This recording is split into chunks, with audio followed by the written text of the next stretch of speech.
Hello friends मु नीलू आपण देखुं Smita technical Odia YouTube channel.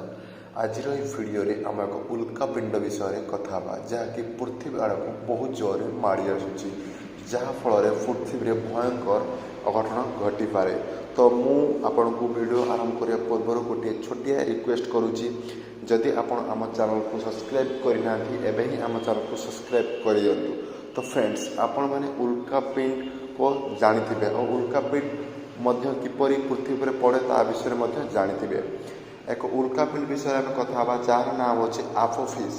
आपोफिस एक एपरी उल्कापिंड जहाँकि 2029 पृथ्वी पाख दे कि पृथ्वी उपर को आसी पारि था किंतु कौन सी कारण से 2021 बहुत जल्दी हुए तो मार्च 6 तारीख सुधा पृथ्वी पाख दे कि पृथ्वी वायुमंडल भीतर को प्रवेश कर जाए।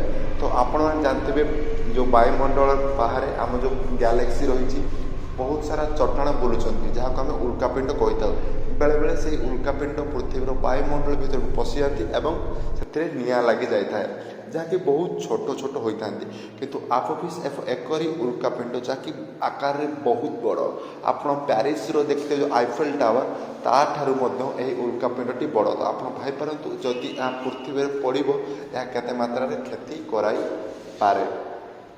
तो जदि आप विश्वास आसुनी तो आप गूगल करपारती एवं नासार जो रिपोर्ट रही आपोफिस उल्कापिंडर तार लिंक आपको डिस्क्रिप्शन में देती आप डायरेक्ट नासा वेबसाइट रू पढ़ी पारती। तो फ्रेंड्स ये जो उल्कापिंड जदि पृथ्वी पड़े पृथ्वी केते मात्रा क्षति हो आप विश्वास करपारते। आप जानते आगुरी डायनासोर मान अंत कहुच्छे कि वैज्ञानिक रिसर्च अनुसार उल्कापिंड होता।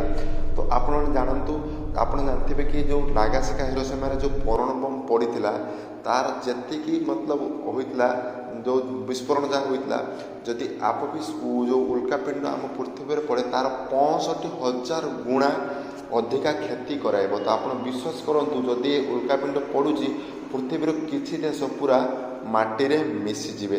तो ये न्यूज को आप गूगल रे सर्च करपारती ना नासा वेबसाइट में डायरेक्ट देखपारती। तो भगवान पर एति प्रार्थना करूँ उल्कापिंड पृथ्वी वायुमंडल को प्रवेश न करी पृथ्वी पाख दे पलाऊ।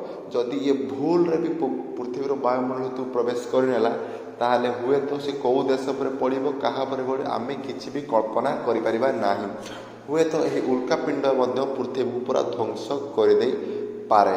आशा करছি भिडियोटी आपको पसंद आसते भिडियो प्लीज वीडियो को लाइक और शेयर करने को भूलु ना। रोचे गोटे फ्रेश वीडियो से बाय बाय।